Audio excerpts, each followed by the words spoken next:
Alagang Avli Biocare is brought to you by Avli Biocare.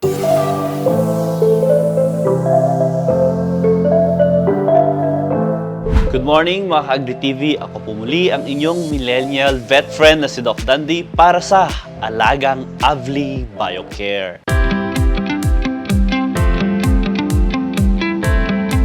At ang pag-uusapan natin ngayon ay patungkol sa nutrition. Gaano nga kahalaga ang nutrition sa ating mga pets? Una-una is pinopromote nito ang good life para maging healthy sila at the same time para mas humaba pa ang kanilang buhay. Aside from that is kailangan din kasi maging shiny yung kanilang coat, maging maganda yung kanilang skin, at the same time protection din nila sa kanilang puso. Kasi, for example, sa pusa is kailangan titingnan natin palagi yung pagkain ng pusa na dapat meron siyang taurine content. Kasi kapag kulang ng taurine content yung pagkain ng pusa is may possibility na pwede siyang magkakaroon ng problem sa puso. Pero just in case na yung pagkain ng pusa is wala talagang taurine or kulang siya, is meron naman mga supplementations na pwede tayong ibigay katulad nito.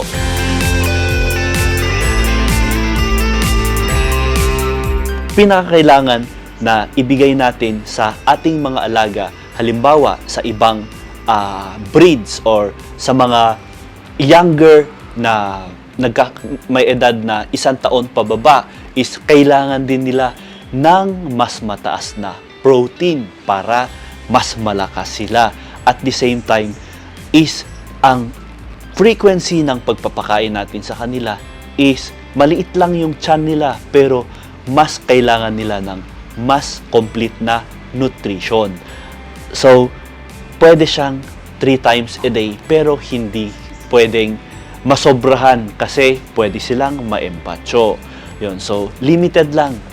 Sa mga 1 year pataas naman is enough na yung 2 times a day. And at the same time, recommended sa kanila ang mas mababa naman yung protein content. Kasi kapag mataas yung protein content sa mga adults na is yung mga sobra kasi is naiipon siya sa katawan ng ating pasyente. At the same time is pwede siyang makapag-cause ng bato or pwedeng makapag-cause ng iba pang complication. Lahat kasi ng sobra na wala doon sa recommended is nakakasama siya.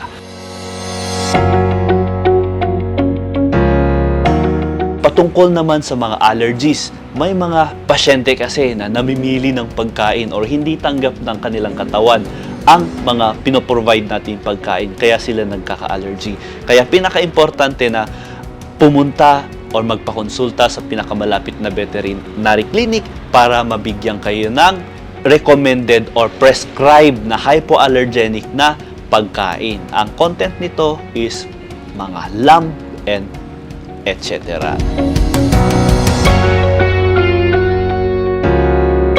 Paano natin makokontrol ang obesity sa kanila? Obesity meaning to say yung sobrang katabaan.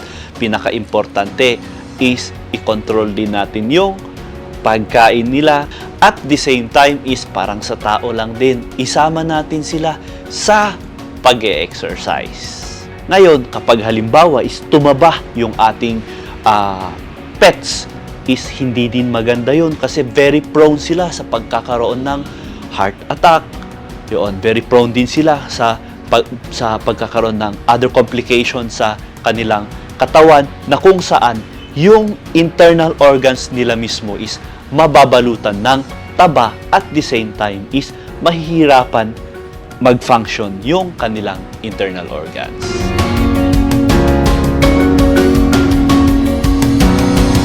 Tips para sa mga tagapag-alaga natin, iwasan natin na bigyan sila ng prepared food for humans. At the same time, ibigay lang natin ang mga recommended na food para sa kanila. And pinaka-importante na habang nag-e-exercise tayo, dapat sila din ay nag-e-exercise para makaiwas tayo sa problem sa heart. Ngayon, Ang susunod na pag-uusapan naman natin is patungkol sa grooming. Dito lang yan sa Alagang Avli Biocare. Muli, ako po ang inyong millennial vet friend na si Doc Dandy. Basta Alagang Avli Biocare, alagang may kalidad yan.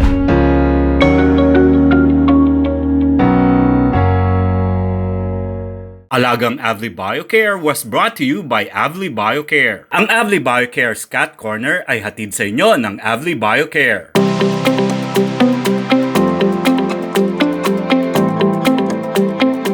Magandang umaga mga ka-Agri TV. Ako po si JM at ito ang aking 2-year-old Persian cat na si Batik. At ito po ang Avli Biocare's Cat Corner.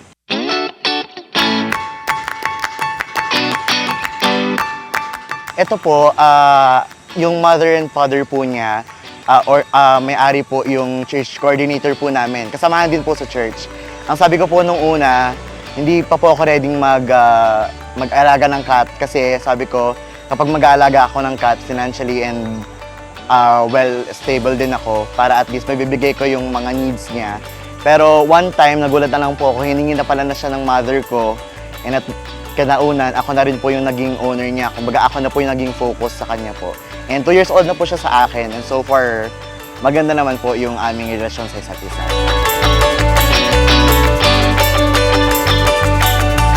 Since lagi po akong busy sa school, pag ako po stress, nilalapitan ko po siya, nilalambing. Though hindi po kasi siya, hindi po siya clingy. To the point na lumalapit siya. Talagang ila po talaga siya sa akin. Kahit po sa akin, sa iba pong family members namin sa bahay. Pero wala pa siyang magagawa. Pagka yayakapin ko po siya, yayakapin ko po siya. Hindi po siya high maintenance cat. Most of the time, bibigyan lang po siya namin ng cat food or human food and then wala na po siyang problema doon and then water. And so far, okay naman po siya. Though before po siya ibigay sa amin, sabi na turukan daw po siya ng mga vitamins and other supplements. So siguro nag-work po naman po yun sa kanya. And so far po yung routine ko naman po sa kanya, food lang and then ligo, then harutan po, ganun. Since lagi po ako nakafollow sa Facebook page ng Quezon City Government and marami rin po kasi silang mga partnerships with other organizations, talagang kapag may mga free services po sila, talagang nag-a-avail po ako as a citizen of Quezon City. So ngayon po, kakatapos lang po niyang magkaroon ng anti-rabies vaccine kasi yung last po niyang shot is last year pa. So sabi po ng mga doctors na kailangan daw po annually magpapaturok ng mga anti-rabies vaccine. So far po, yun lang naman po yung tingin kong kailangan po niyang i-avail po as of this moment.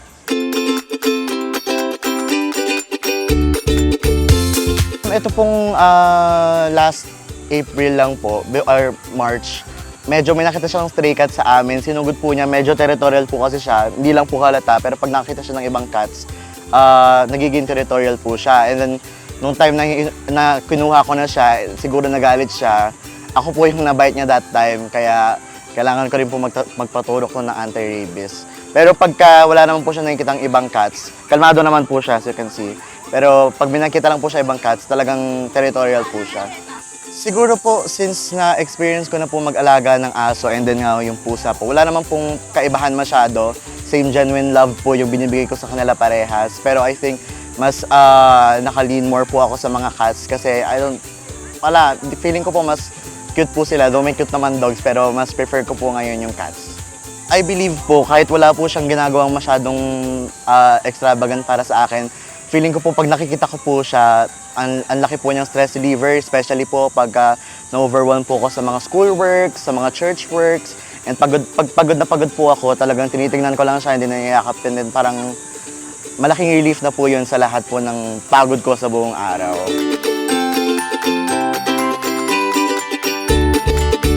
Siguro po sa message ko sa mga kapwa ko cat lovers, really love your pets kahit hindi po ito cat lang, and really love all the animals kasi sabi po nila makikita po ang personality ng isang tao kung paano niya tatuhin ang isang hayop. And then talagang mahalin po natin sila kasi tayo chapter lang natin sila sa buhay, pero sila isang libro na po sila sa buhay natin.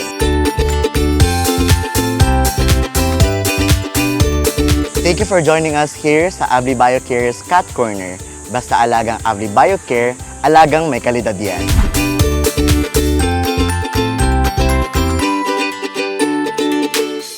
Ang Avli BioCare's Cat Corner ay inihatid sa inyo ng Avli BioCare.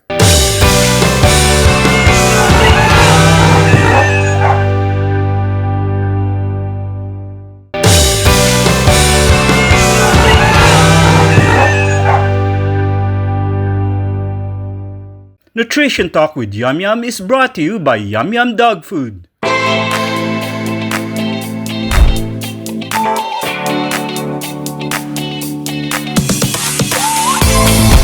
Good day mga ka-Yum-Yum! Yung Ambassador Daniela po muli sa inyong weekly chika sa nutrisyon ng mga alagang aso. Dito lang sa Nutrition Talk with Yum-Yum. Challenge ka ba dahil hindi mo makita ang right formula ng dog food na aangkop sa inyong mga alaga? Ngayong episode na to, ating American Bully Dog Breeder may ibibigay na sikreto sa inyo. Paano na nadiskubre ang Yum Yum Dog Food na may high-protein diet na tamang-tama sa muscle development ng kanyang American Bully Dogs? Panoorin natin to.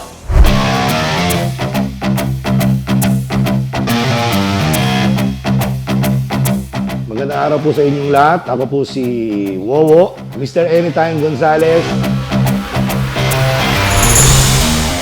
Ako po ang president ng Tondo Bullies. Paano mo mapapaamo? Paano mo mapapasunod sa iyo? So, number one, bonding. Hindi pwedeng bili ka lang ng bili tapos di mo binabanding. Dapat i-socialize mo siya sa'yo, isama mo siya sa'yo, itabi mo siya sa'yo, paalam mo yung ugali mo sa kanya, nang yung aso, makilala ka, mapapaalam din ng aso kung ano yung ugali niya sa'yo. Doon pa lang magkakaroon kayo ng koleksyon. Pag nagkaroon kayo ng koleksyon ng aso, wala nang dahilan para hindi na siya sumunod sa'yo. So, kontento na nga ako sa Yum Yum Dog Food dahil syempre wala na akong problema. Pag magkukondisyon ako, totoo, pag magkukondisyon ako, ginagamit ko naman puppy. More on kailangan ko ng protein na mas mataas na protein. Ang count ng protein ng Yum Yum Puppy is 27. After, ibabalik ko ulit sa Yum Yum Adult. Depende pa rin sa gusto kong maging actual na itsura nila. So kung gusto kong magpakapal ng aso, magagamit ako ng puppy. Pag gusto kong mag-maintain lang ng saktong katawan dahil makapal na at mataba na yung aso, Yum Yum Adult. Yung wala pa si Yum Yum, magulo ang buhay na, lalo na yung feeding program ko sa pag-aaso ko, sobrang hirap. Kasi hindi ako makapagpatino ng balahibo. Yun ang pinaka-problema ko lagi. Hawakan mo, lagas. Kapag sirain ang mga balat ng aso natin, number one, bumababa yung moral mo sa pag-aalaga. Kasi nawawalan ka ng gana eh. Isipin mo, poklat lahat. Sabi ko nga sa inyo, 3 years na akong namirmi sa Yum Yum, wala na ako naging problema. So, sa Yum Yum Dog Food, kaya kapag bumili na ako, maramihan na kasi affordable eh. Buti nga nagkaroon ng Yum Yum, na-afford na natin. At ang importante pa, hindi mabaho yung poops ng aso natin.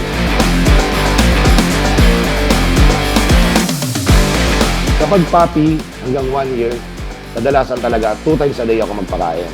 Sa adult naman, pag may edad na ng 2 to 3, isang beses na lang ako magpakain. Depende kung ano yung hinahabol ko. Pag napapayatan ako, 2 times. Kapag sakto na naman at alam kong okay na, isang beses na lang. So, ang tipid pa rin eh. So, para sa akin, dapat meron tayong daily activity sa mga aso natin. Number 1, patakbo. Yung mga asong hindi naman talagang mahilig tumakbo, at least kahit isang oras, 30 minutes, may walk sila.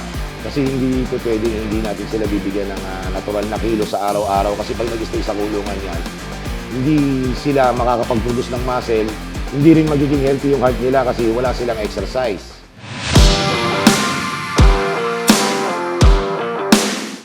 Sa body weight naman nila, para sa akin, kasi meron namang body weight na proportion, depende sa kapal at laki ng mga buto ng aso.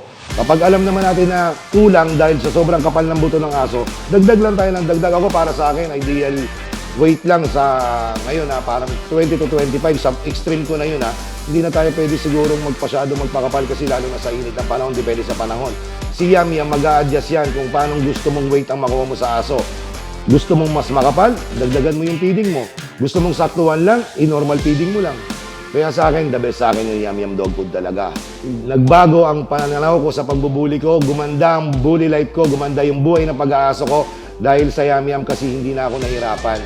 Maintenance dog ko, lahat mga kinokondisyon ko, mga newborn puppies ko, lahat yan dahil sa Yum Yum Dog Food. Kaya nire-recommenda ko lang, walang iba, Yum Yum Dog Food lang.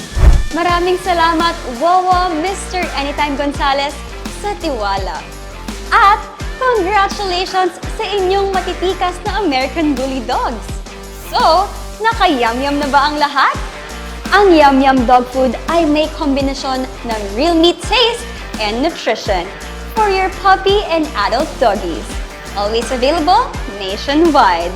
This is your Ambassador Daniela. Magkita-kita tayo ulit next week dito sa Nutrition Talk with Yum Yum.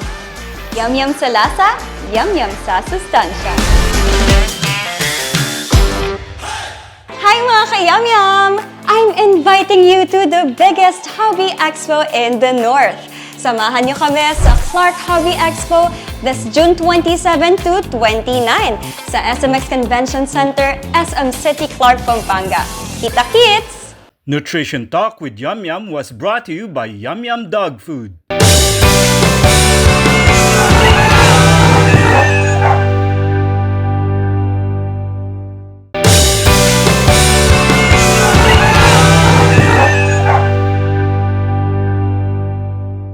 Kapihan at Sari Manukan with the Sari Manok Industry Champion is brought to you by Sari Manok Feeds. Magandang umaga mga kasari manok. Nandito naman tayo sa isang kampyon na episode ng Kapihan at Sari Manukan kasama ang Sari Manok Industry Champion. Isa kasi sa mga naging challenges namin yan nung nag-uumpisa kami. Saan kami kukuha ng pinakamaganda at pinakamaayos na stock. Ano ang gagamitin namin na feeds na maganda?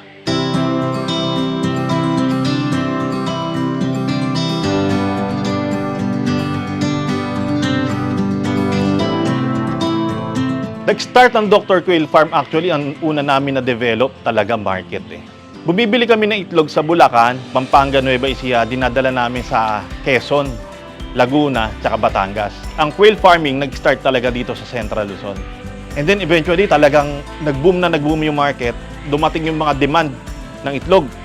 So nag-start kami as dealer, then nag-produce kami ng table egg, then pumasok kami ng breeding.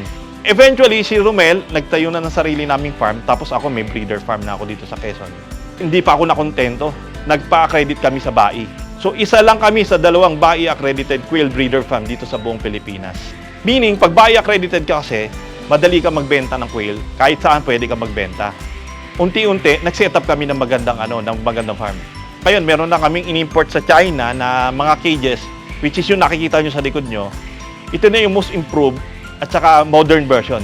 Pagdating sa challenges, medyo madami-dami na kanaranasan. Market. Kasi dumating yung calamares. Yung bumibili ng kwek-kwek, bumibili na ng calamares. Bukod pa doon, yung nagtitinda ng kwek-kwek, nagtinda na rin ng calamares. So, naitsipera si Pugo na balita na mataas daw ang kolesterol ng egg. Pero sa totoo lang, doktor na nagsabi, mataas ang good cholesterol, pero ang bad cholesterol, mababa. Naalala ko nung nag-start kami, ang ginagamit lang namin yung layer ng manok. Buti na lang, dumating si Sari Manok, Sunshine. Malaking tulong eh, kasi nakuha namin yung sakto na pang-quail talaga. Ang pinakamalaki na porsyento sa pag-asenso ng quail farming o anything about sa livestock, 70% is yung feeds, yung nutrition. Hindi ako mahilig mag-experiment eh, hindi ako mahilig pa bago-bago. Ayaw ng layer nun eh. So nung lumapit si Sari Manok, sabi ko, why give it a try? Nakita ko kagad yung pagbabago, nakita ko kagad yung kaibahan doon sa dating kong ginagamit ko na existing ko na 4,000 heads. So anong nangyari? Sabi ko, mag-ship na ako. Economically, mas mura siya, mas maganda pa yung quality.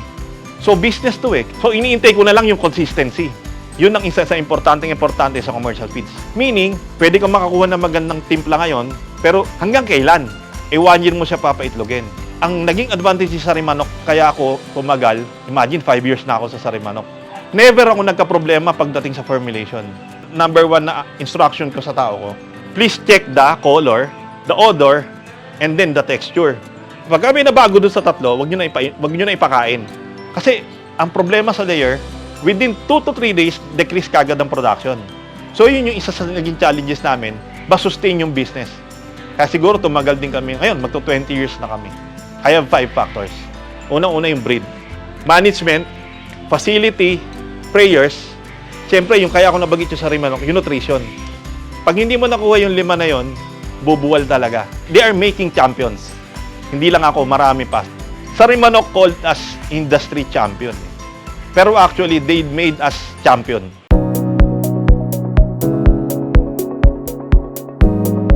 Maraming salamat sa pagsama mga kasarimanok.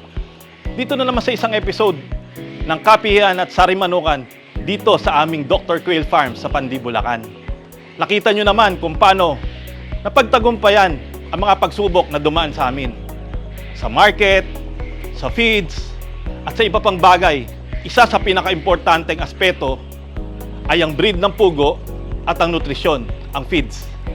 Kaya nandito kami, ang Dr. Quail Farm at Sarimanok, para gabayan kayo sa mga gustong mag-alaga ng pugo.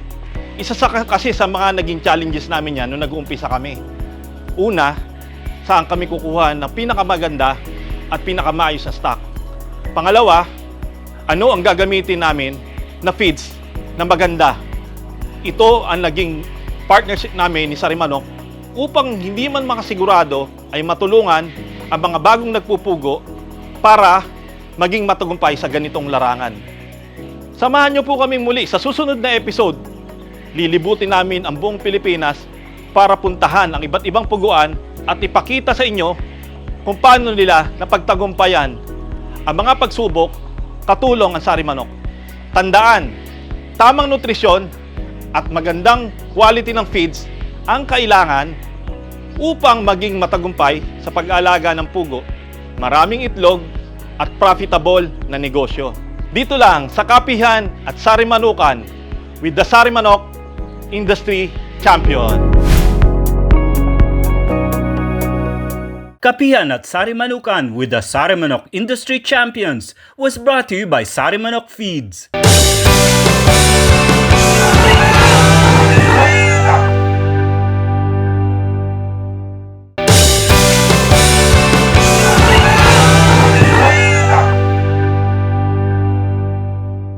Numero 1 Alaga is brought to you by Uno Plus Hog Feeds and Animal Health.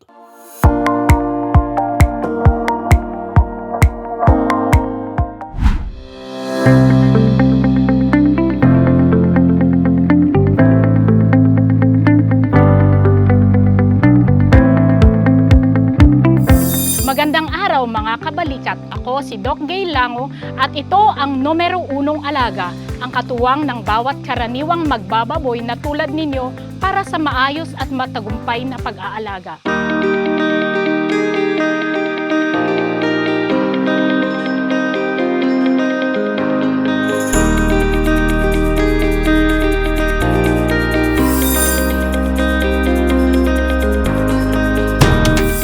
Ngayon, pag-uusapan natin kung paano pa mas maiintindihan ang ugali at katangian ng ating mga alaga.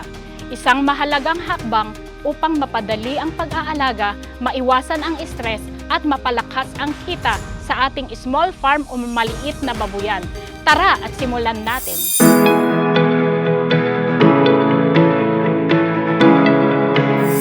Alam niyo bang ang mga baboy ay may kanya-kanyang ugali at katangian? Sa simpleng pagmamasid ay malalaman natin kung sila ay komportable, may sakit o gutom. Narito ang isa nating kabalikat upang magbahagi ng kanyang kaalaman tungkol sa behavior ng mga baboy. Mga kabalikat, mahalagang malaman natin ang ugali ng ating mga alaga. Mas mainam na ihiwalay natin ang madalas na nag-aaway-away para iwas stress at pagkasugat.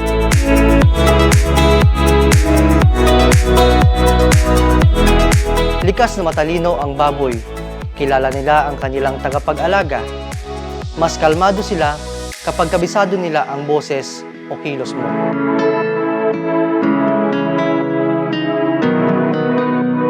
Ang mga ingay o kilos nila ay may ibig sabihin. Pwedeng senyalis ng gutom, sakit o pagkabagot.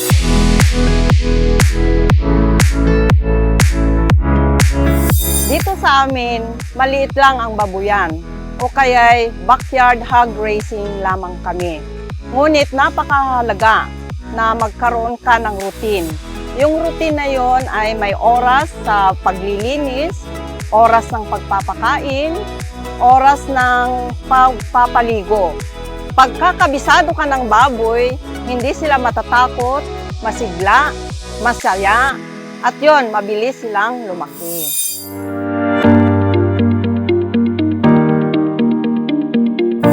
Kahit simple lang ang ating babuyan, malaking tulong ang pag-unawa sa kilos ng mga baboy para mapanatili silang malusog at productive. Narito muli ang isa nating kabalikat para magbahagi ng kaalaman tungkol dito. Malaking tulong ang pag-unawa sa kilos ng baboy. Mas mabilis ang pagtukoy sa may sakit. Kapag hindi ito kumakain, walang gana o tahimik lang, malamang may nararamdaman na ito.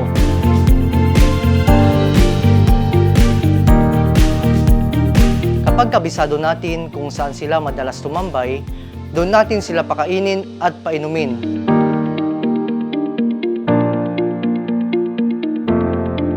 Mas maganda ang paglaki at kalidad ng karne kapag walang stress at walang sakit ang ating mga alagang baboy.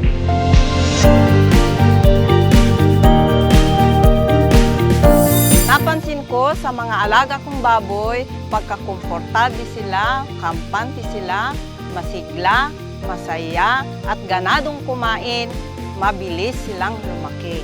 Lalo na pagka ang gamit nilang feeds ay may masustansyang vitamina, minerals, tulad ng Uno Plus feeds.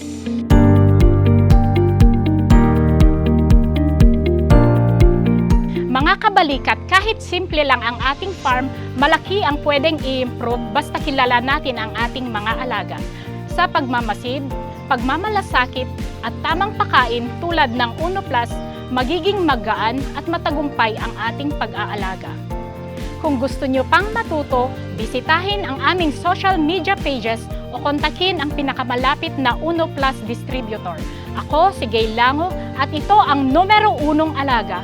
Hanggang sa muli, mga kabalikan.